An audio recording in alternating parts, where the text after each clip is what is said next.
Thukurine wa muthingi wa Nyawango kaunti-ini ya Homa Bay nikuo igongona ria mathiko ma mwarimu na mwandiki wa nenda-ini Albert Ojwang ritabaneirio. Mathiko maya magikinyo ni atongoria a ikero itiganite, andu a nyumba, muingi na arata maitekete gutuma ndemereri ciao cia macakaya guku makienda kiboto kia Ojwang kithingatio. Bwana Yesu asifiwe. Basi wacha na sote tuamini hivyo. Hata tunapotoka hapa, kuna mahubiri yametoka hapa. Hatujui baada ya hapa ni kitu gani kitatutendekea, sababu sisi uhai wetu huko mkononi mwa mwenyewe ambaye ni Mwenyezi Mungu.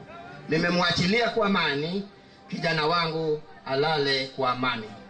Polisi yeyote ambaye alihusika katika kifo cha Albert Ojwang lazima ashikwe, lazima apelekwe kotini, lazima afungwe maisha.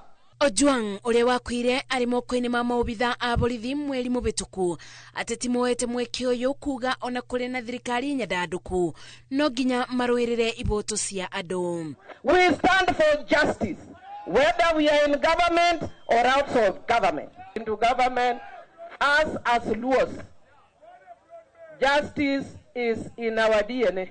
Those police who have been charged in court, we will follow up to see that they are actually charged with murder and they are convicted to hang. Rubonge rwa borithi rukiurio kugia na wigiriki muingi uriti munini wa munene wa borithi Eliud Lagat uria eberete wabicine kwa ibida agikurubanio na gikuo kia Ojwang atige wira. We are not going to rest.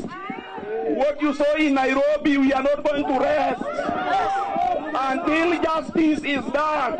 Mwiri wa Ojwang uthiketo kwa mucie mwena wa Mawego kaunti-ini ya Homa Bay. Gelibotera Inoro TV, Jetago Masi, wadia wa Murithi.